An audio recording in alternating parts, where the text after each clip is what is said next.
Welcome again to the Wisdom Factory, to Conversations That Matter. And today we want to talk about the alphabet code. What is that? Something which matters, and we will find that out. And before I introduce our guests, I say hello to Monia, who is my co-host today again. Hi everybody. And I don't know anything about the alphabet code, so I'll probably ask all the questions everybody else will ask. I hope so. Exactly. That's good. And me neither, but I find it, when you hear it, we know the Lea Da Vinci Code and these things, we think, oh, that's something interesting. And I hope we will find out at the end of the hour. So I say hello to Tammy, who is Tammy Lee Meyer, and he is, let's say, the founder of the alphabet code.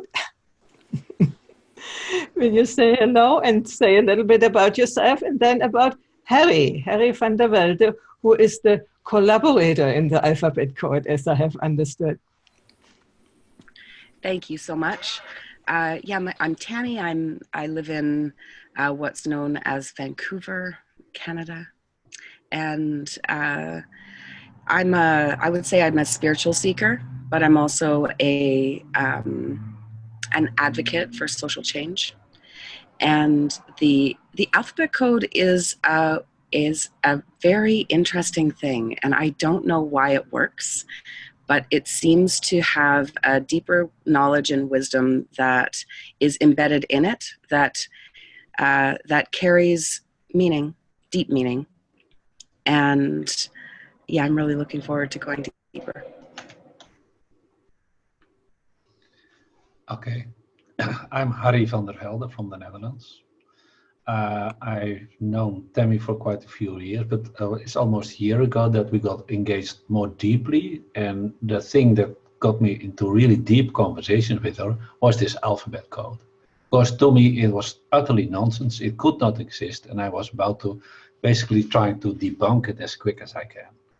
And quite honestly, I'm still trying to do that and still failing. Because it's something that basically blew my worldview apart. I like to be analytical and logical and all that.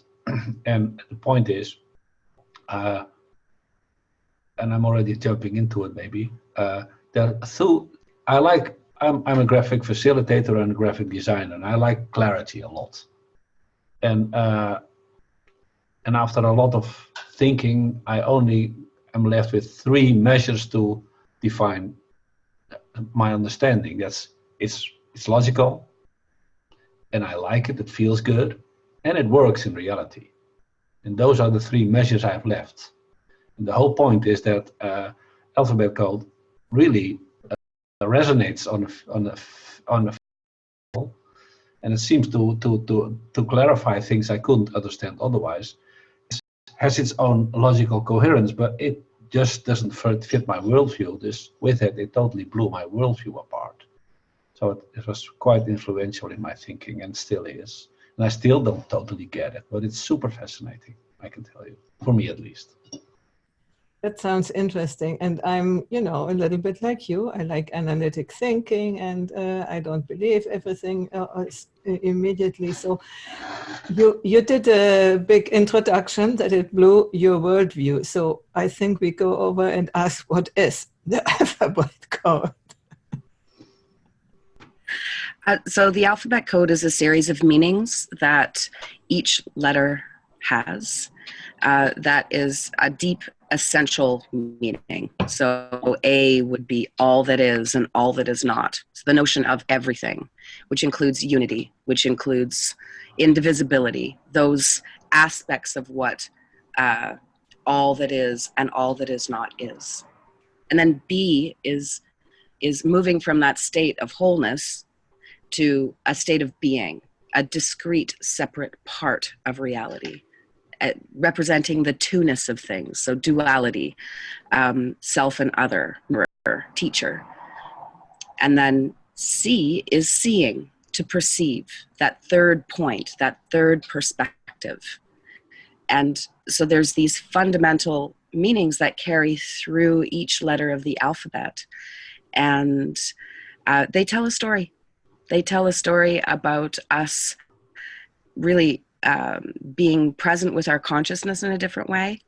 One might say being woke and realizing that we are at the center of an incredible creation, and that each of us is a center of that. And further to that, that there's a potential transformation of consciousness that we can walk on a path to through the realization of who we are in the universe. All right. How did you come across the alphabet code? How did it emerge? It came in a meditation. I was sitting on my couch, and I had really intended to remember my purpose. So I was actively seeking to come into alignment with what my purpose in this lifetime is.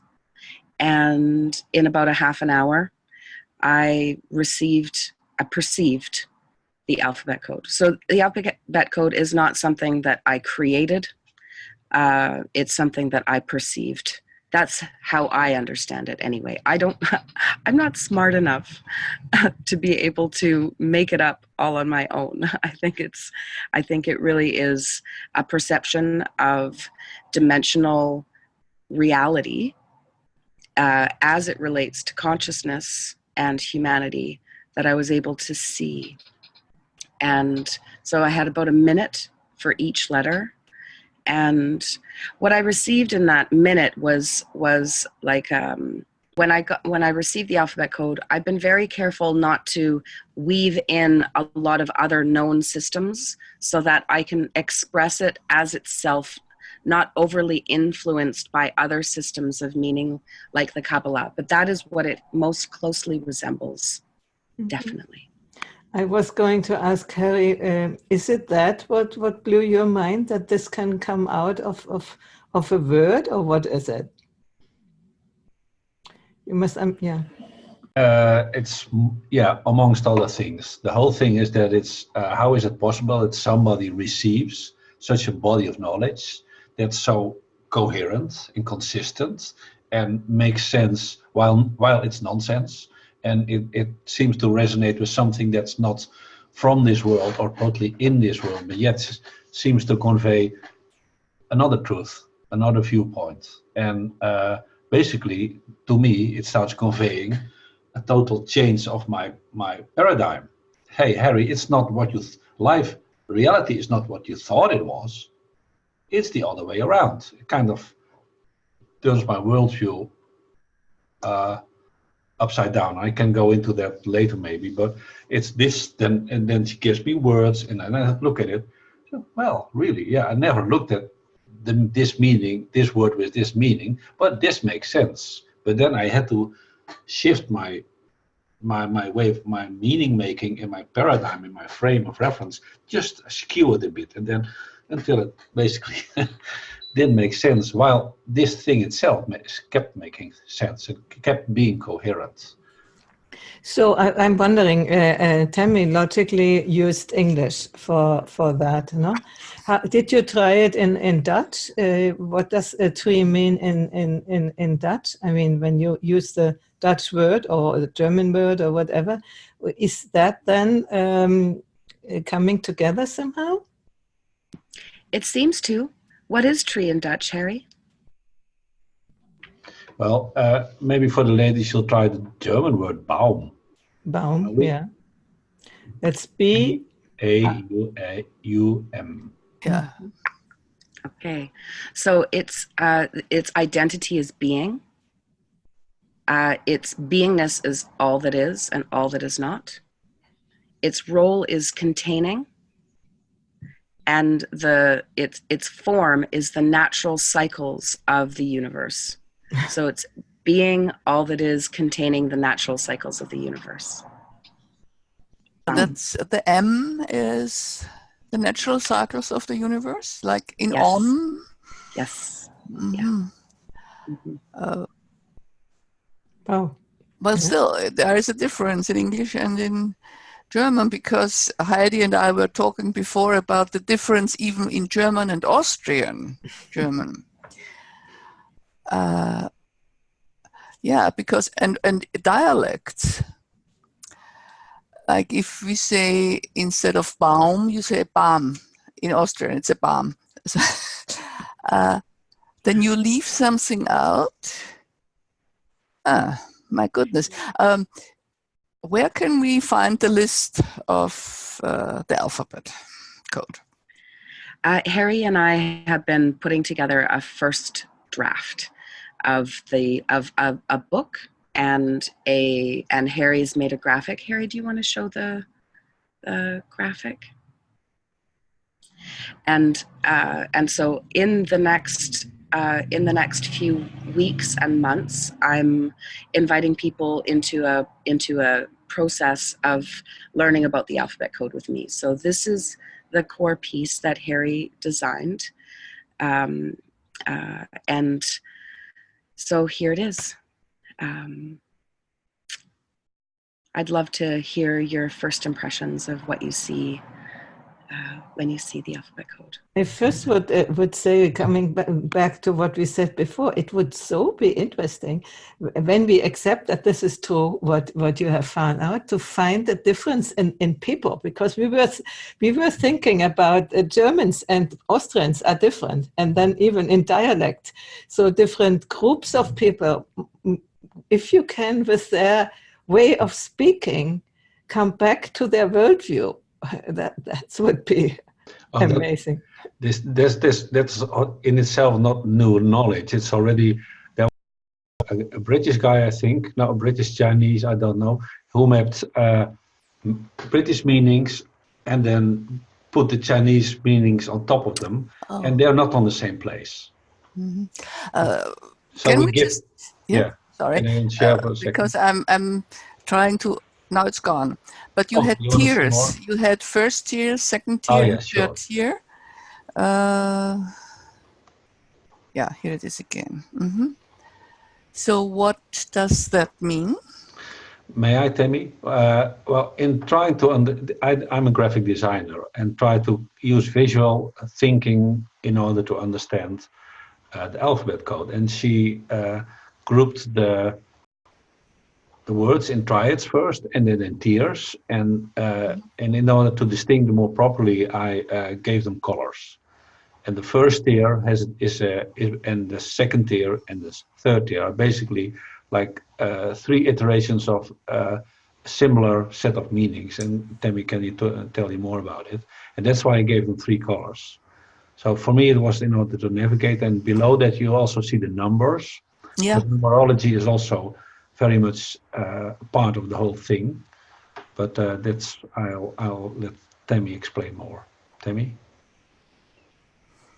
And you make full screen for this picture if you keep it? You're on desktop, Harry. Do you mind de-sharing and Oh, resharing? awesome. Oh, sorry. I'll just... No worries. Thank you. So the first tier... Is this full screen now? That's good. Yeah. Okay, thanks. I see layers in front of it. I see your tools in front of the alphabet code. No, I don't want that. I'll stop sharing. Well, I got several instances of it. Is the preview. This is a clean one, I think. Yeah. That's it. Yes. Perfect. I'm working on it. Yeah, you are. Would you say that names also maybe there may be a revelation about names, about your name? Definitely. I mean, that's where I really started to because I would just randomly go out and talk to people and find my way towards talking about bridge to the alphabet code because it was so fascinating to me. And I would do people's names, and it always had a massive effect on the person. They were like, oh my gosh, wow. And I guess I also think that there is a revelation that is in the alphabet code that is nested within all of the letters that talk about us transforming our consciousness and being empowered to do that within ourselves. So I think no matter what is spelled, it has this lens of the transformation of consciousness in it. Well, I guess you are aware that I dropped the K in my name. It was somehow, it didn't feel right anymore. So obviously I dropped the choice. And yeah, interesting. Yes. Very interesting. That's how it starts. That's how people get hooked by their own name. Yeah, of course. That's what you were born with, and that's what you carry your whole life. What is the purpose? Tammy has a purpose in the end. Exactly. Me too, by the way. Harry too, yeah. Mm-hmm. Still, you paired it in threes. Why? So this is presented as best as I could, as best as what presented. So I'm just in expressing the alphabet code and in working with Harry to express the alphabet code graphically. I and we have been wanting to stay as close to the initial meanings that as possible. So in the alphabet code, what I realized is that it's 3 times 3 times 3, because as you'll notice, there's an extra letter. There's a 27th letter. You may see there at the end, which is the Z with the stroke through it. And as we progress through the alphabet code, we can understand why. Now, one thing I did years ago, 2002, something like that, this body of knowledge came to me in 2001 in the 2000 in the summer, and when I received it, it had that extra letter at the end, which I didn't realize until later made some beautiful sense, which is that it creates a 3D object, a cube, 3 times 3 times 3. And one of the things that I did in 2002 is I created a set of blocks that so that I could work with the alphabet code in 3D tactile space. And that really helped me to kind of go deeper and look at the geometry that is also with the alphabet code. Because you're seeing a 2-dimensional image here, but there's also 3-dimensional relationships between the letters that also inform the meaning of the alphabet code. That was what Harry just showed us before, the squares and blocks and circles and There, yeah. Definitely. 3-dimensional, tactile. So you're building boxes for this to come with it? I would love to. We'll see where we get. We can graphically reproduce cubes for sure, without having to make the blocks. I do want to make the blocks though, because there's something about being able to actually touch them and look at the different relationships of meanings, because really they're constellations of meaning. So A is all that is, but it's also one, and it's also all that is not. And so all of these, the meanings kind of constellate to include more, and using geometry and shape and spatial relationship can help to deepen what the meaning is. Oh, here it is. Mm-hmm. Let's start with A. All that is and all that is not. Yeah. How did you visualize or feel that? Well, that was the hardest one for me to get at the very beginning, because we are, I mean, the very notion of language is to cut away what all else is and to express something very particular and specific. And so I think that that's probably the most difficult one for us to understand. I mean, we even try and say that there's been this big bang at the beginning, that there's not this wholeness through time, that anyways, we try and understand the world as something that we can bound.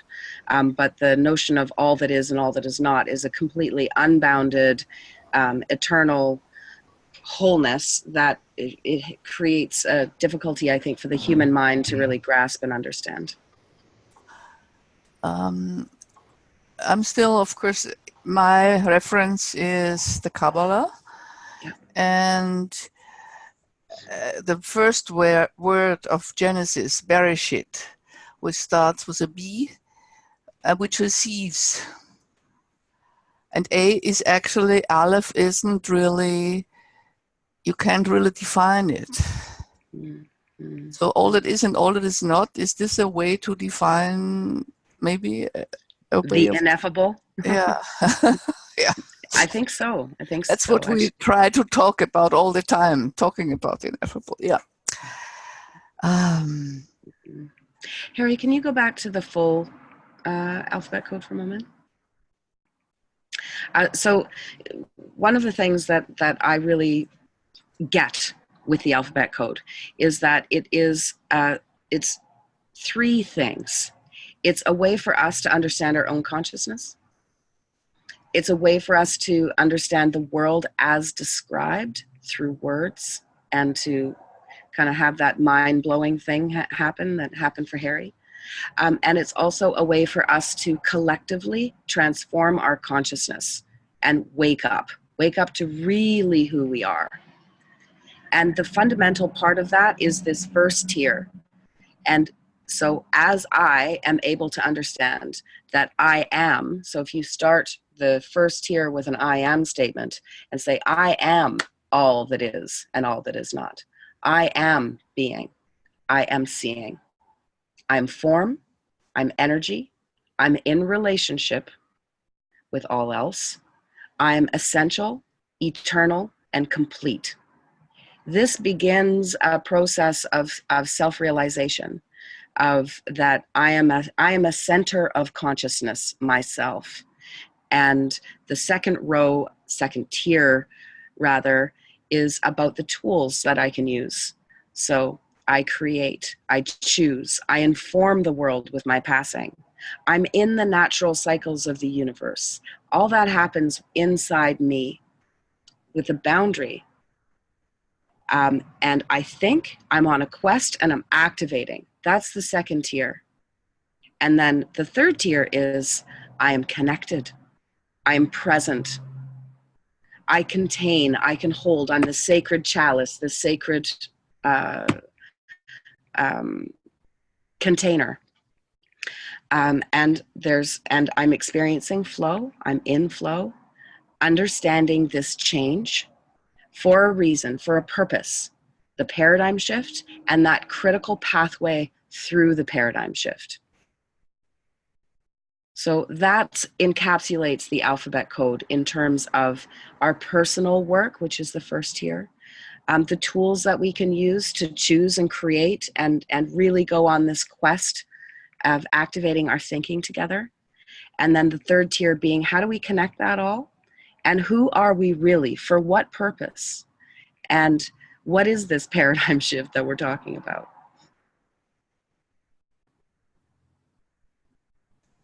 So it's a kind of, there's a development, or let's put it this way. So it's getting more complex, which coincides with all the evolutionary maps I know, that they get more and more complex.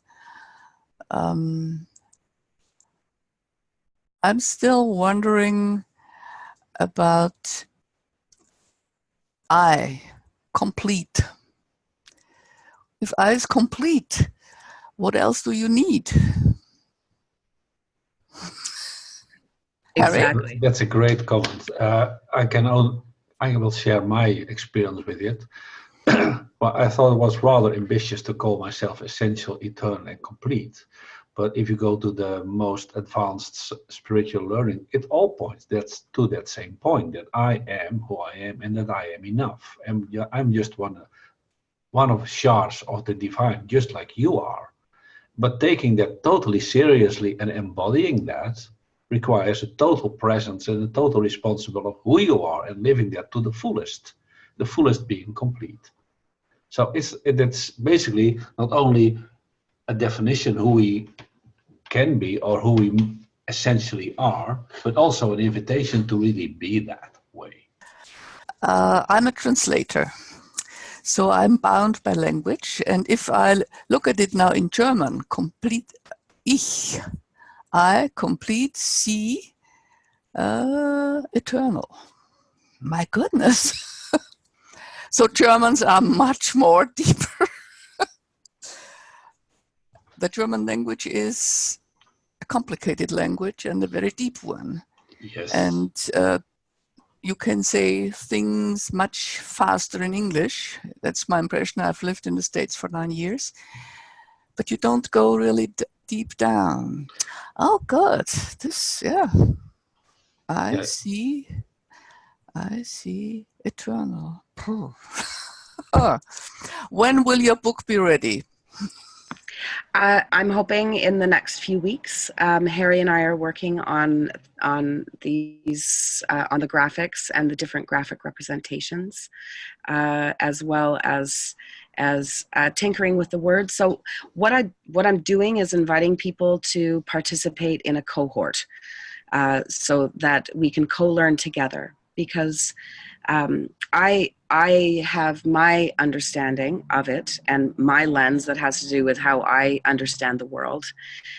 And so in doing this co-learning with others, with Harry, but also others, what I've understood is that every question, that's really important. And it helps to kind of open the meaning further. And so because it is about waking up, and about how this series of concepts interact with our consciousness, that's the next stage, is to bring that to more people, so that it can interact with their consciousness and they can co-inform the meaning as it evolves. And it is an evolution. It's not, this is a living body of knowledge, not something that's static and can be, have the life hammered out of it. So what I would be interested in, you say the names have a meaning. I can do Heidi. I saw I was all in first year when this is my name, but actually it's Adelheid. So there I go also a little bit in the second.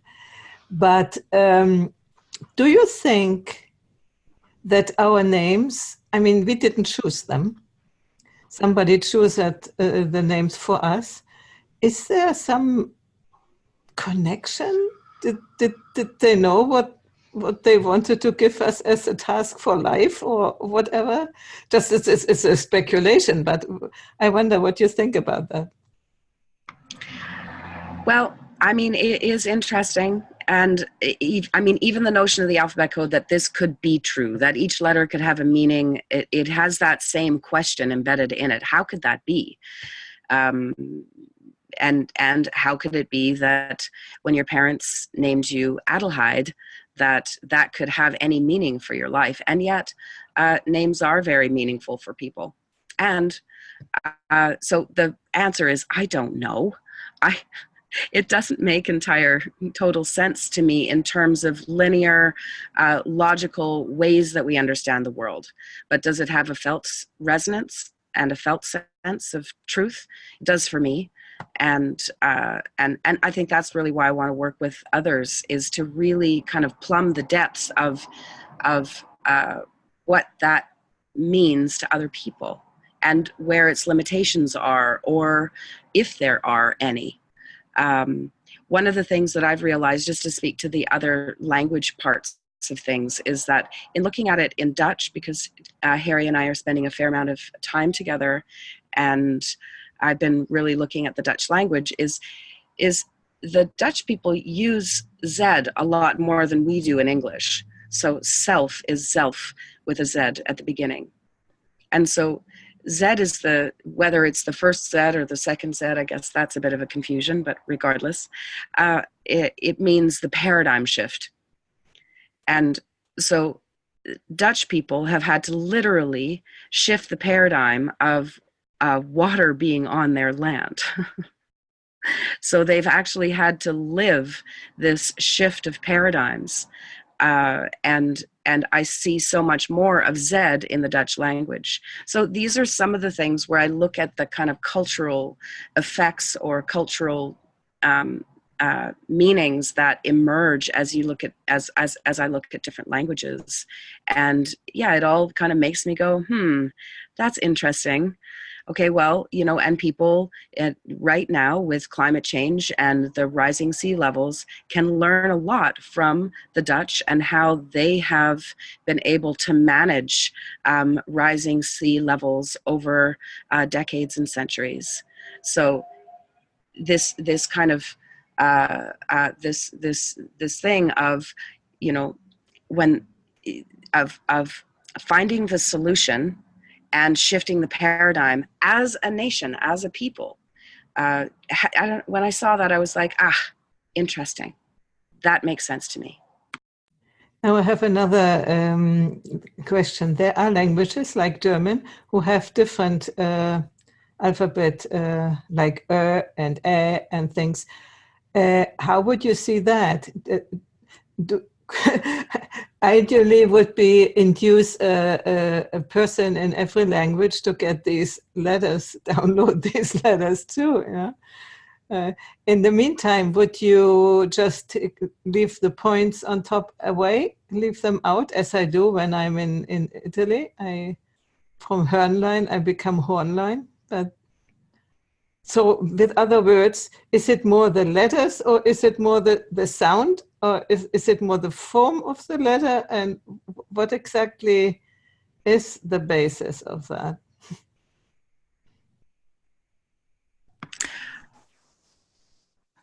That will take more thinking. And certainly, I've looked somewhat at it, but I haven't done a really deep dive. But I think that it'll have sociological, cultural implications, and that's my sense. And I mean, then there's other things about, Asian languages or indigenous languages that don't have a written form. So this isn't a all, but it's just fascinating enough to take us on a journey of really, what is language? What is this thing that we use to share meaning?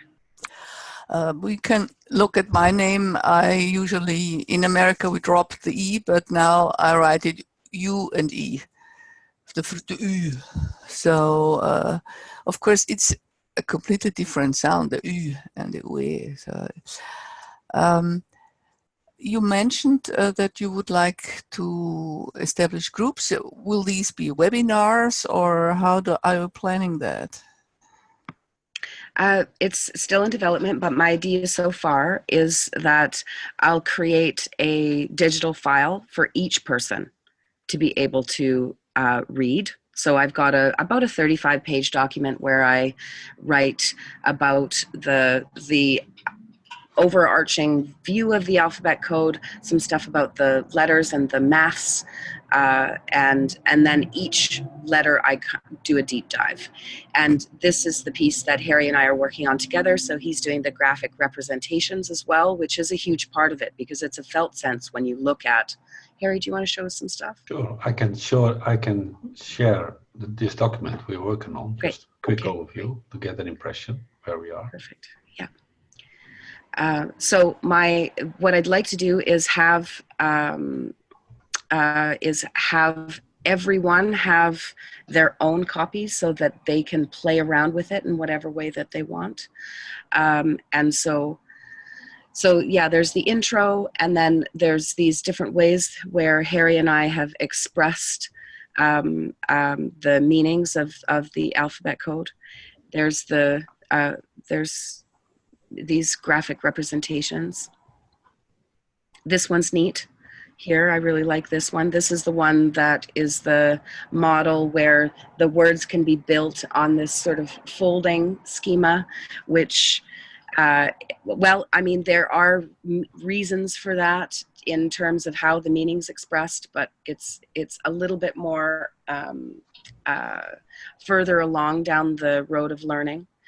So, so each letter will be expressed, and people will be able to kind of go to the one graph and break down the words for themselves, or they'll be able to really go deep into each letter and explore it. So I will create a separate copy for each person, and that's important so that each person can have their understanding of the essential understanding that they have with the alphabet code, and not be influenced by other people's meaning matrices or how they understand it. And in that way, I hope to, you know, chuck a bit of science in there and and have people's understandings not too influenced by each other, and be able to incorporate, yeah, what insights people have, which is where I'm most curious. What insights come for anyone, and you know, what questions arise. And then I'd like to do sessions online in Zoom where we're exploring this as groups and either breaking down words or going into concepts of and ideas that arise for people as they explore it. Yeah, so kind of it's a work in progress, but giving people the information and then having space for us to be able to dialogue and discuss. That sounds wonderful, really wonderful. And I still want to, wait a minute, ask Harry, what was it that is putting upside down your worldview?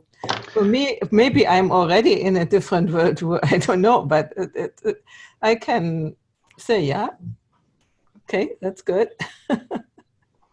Well, there are already other systems of meaning making, like the very old I Ching, for instance, these kind of oracles.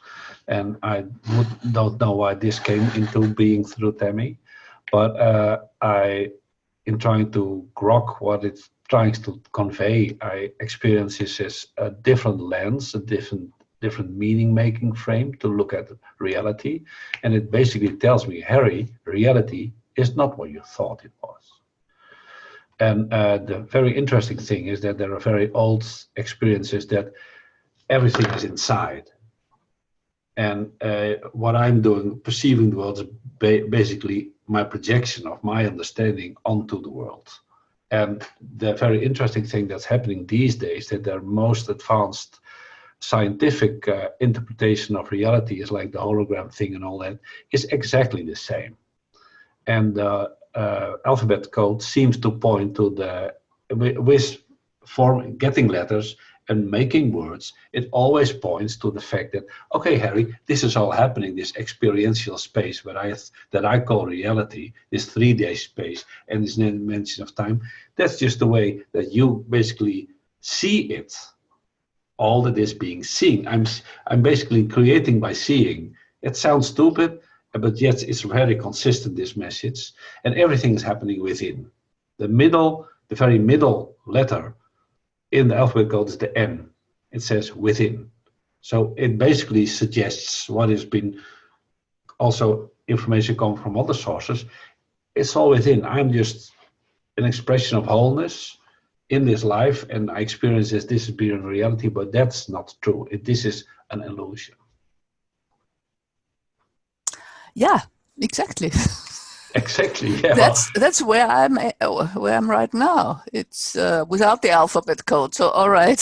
Yeah, well, that's the thing. It's not in that sense. It's not new, but it's once more. No, but it's that Tammy's got this message. Hey, what needs to happen? And she got this, and it's very consistent. Using language as a tool, which it's what I've been doing all my life, and becoming ensnared by it. because once you put something into a word, it's not really, as they say, the Tao isn't that can be named isn't a Tao. And Wittgenstein said you can't talk about some things. Exactly. You were looking for, you said, if I go back to the beginning, you said you try to remember your purpose, and you were looking for some kind of alignment, to come into alignment. This is something I found when I looked at Ken Wilber's maps. All of a sudden I was I could see where I was, what my cosmic address, it wasn't called that way, but now where my cosmic address is. So this is another tool that might help to find where you are and what your purpose is. If you need a purpose, then what's your mission? If you need a mission, it's great. That's really good. Thank you, Tammy, for channeling that. Yeah, I want to be very practical. So I want to know my purpose. So what do I do?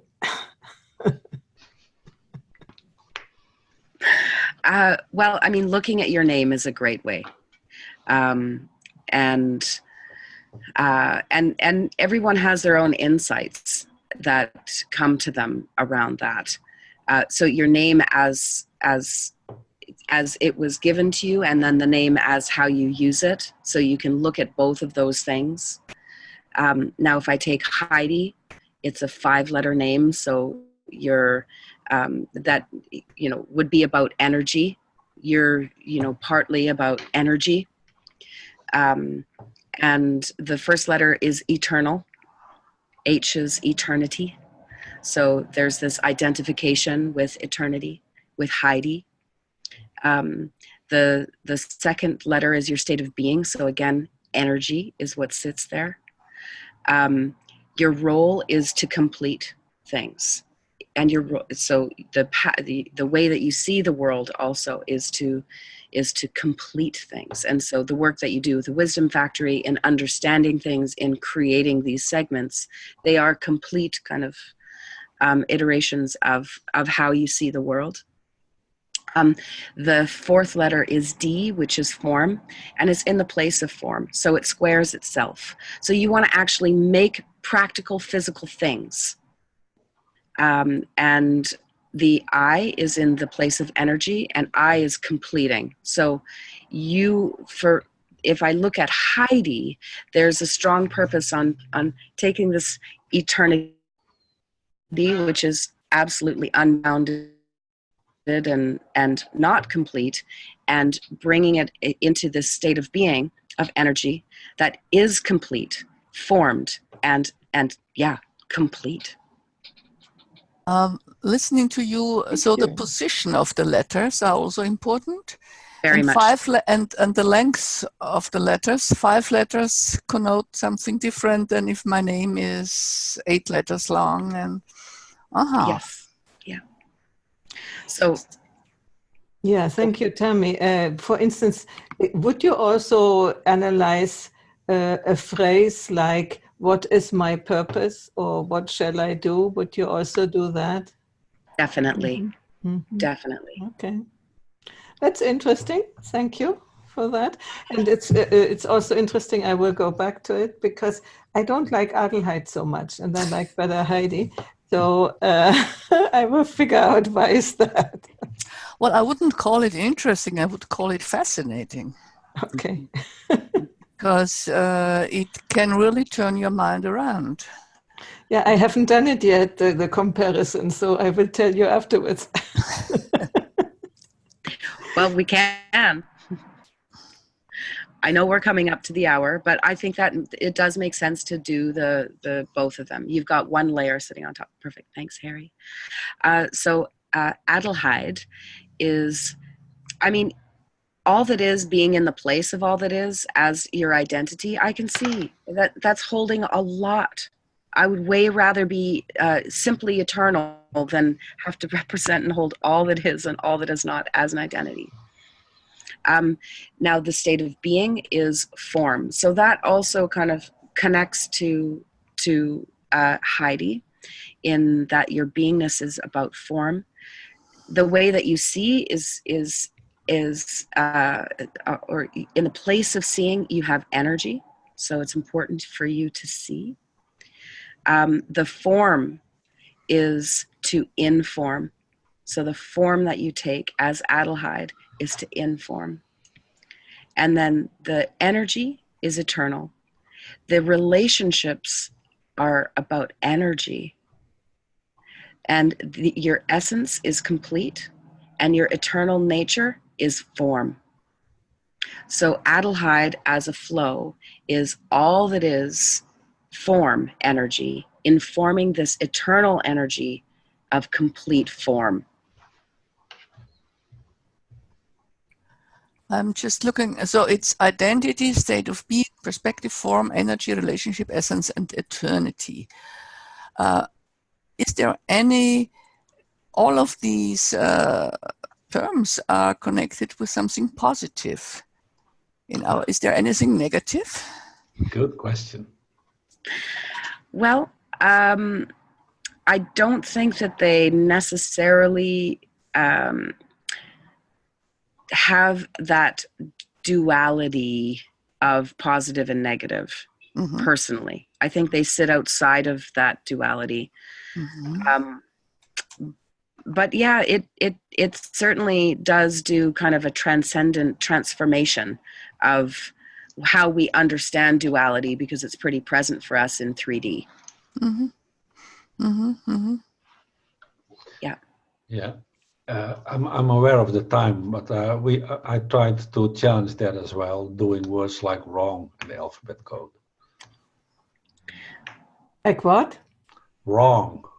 Wrong. Okay. Yeah. Mm-hmm. And what does that mean? Well, I can't remember, but I can try. So yeah, this is the cutting room floor where we look at words and really kind of go deeper in what they mean. So wrong in the alphabet code. Harry, do you want to do it? I can try. So it's all that is about. It's about wrong is about understanding and the being that it activates something, and it's putting boundaries on what you see. So it can and the form is within. So basically, that tells you that this what you think is right or wrong is happening inside you. It's a judgment inside yourself. Mm-hmm. And the energy is about the essence. So it feels to me that if I use a word like wrong or right, I try to grok what's okay only according to me, of course. Things can only be wrong on my own, because it happens, the form of it happens inside me. So it's interesting. I love the way you use grokking. So just natural. I haven't heard it in decades, and we used it. Yeah, we used to use it. Yeah. Yeah, well, that's what you can hang out with those American and Canadian hippies and all that. So, but this is a nice way for me to tell me that's all happening inside of me, and it's just my lens of looking at things.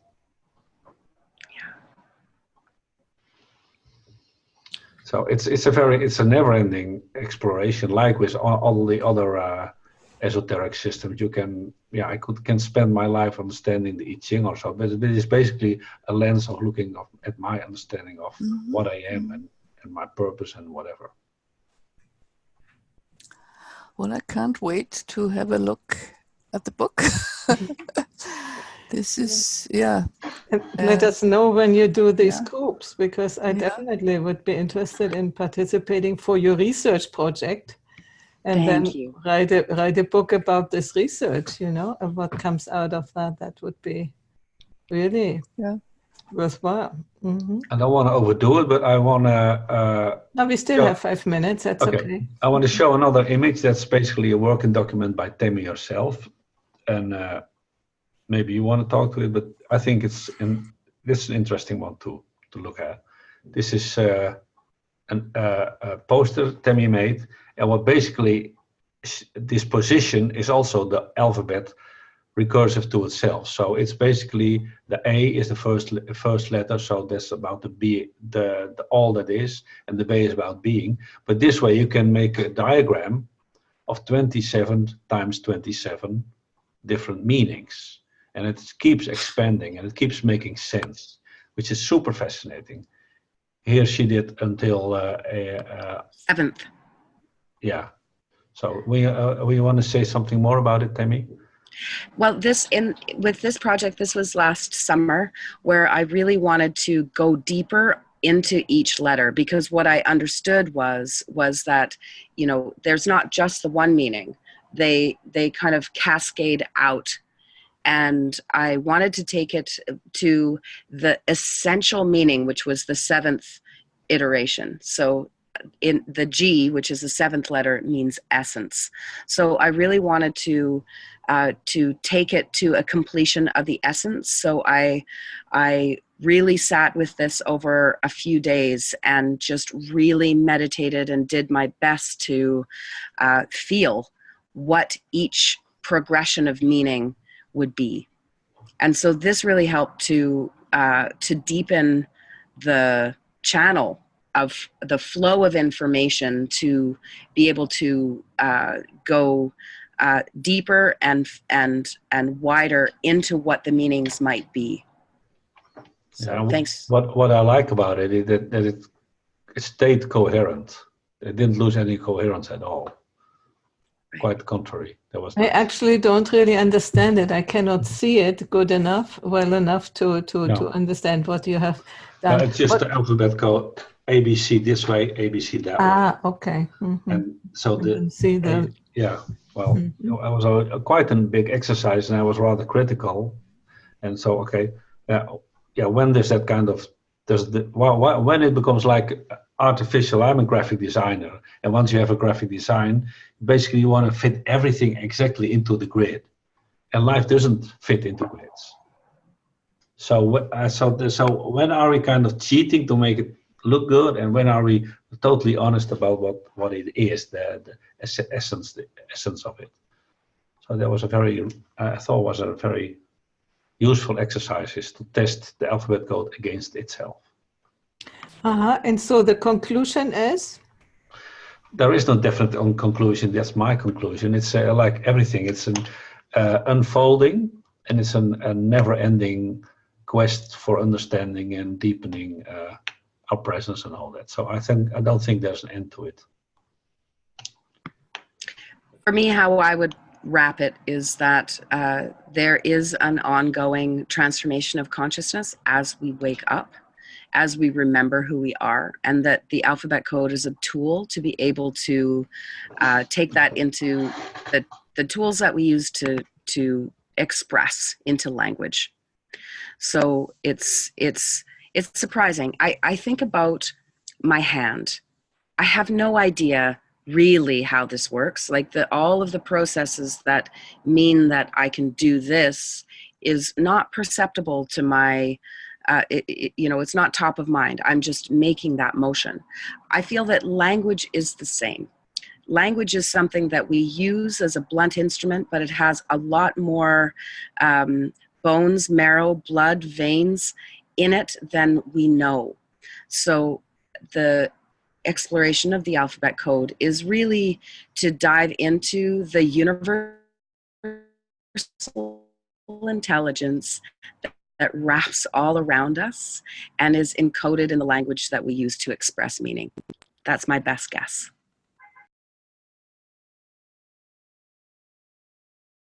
Wow. I couldn't add anything to that. It's just a wonderful final statement. Yeah, and I'm very interested into the implication which it has, as I am interested in languages. So how and cultures, how this is then playing out to give, for instance, the difference between Austrians and Germans, which we have noted, or Dutch people. So maybe we get that through the language. We have an intuitive understanding that we use language differently. Also, the melody of Austrian language is much nicer than the German language, much more melodic, but that it could also be in the alphabet. That's That's crazy. Thank you so much for exploring this with us. Yeah, and thank you to Yeah. sharing. And I'm so Yeah. glad that you're doing this together and that you have this additional possibility to make it graphically seen, which is helping a lot, because language is one thing, but when you can see it at the same time, it's so much more complete. Yeah, I thank you very, very much, both of you, and Monia, for your usual good questions. Very glad. And we will do a follow-up session when you have your books ready and when we have more insights into that. Yeah. Thank Yeah. you very, Thank you. very much. Thank you. Bye-bye. Bye.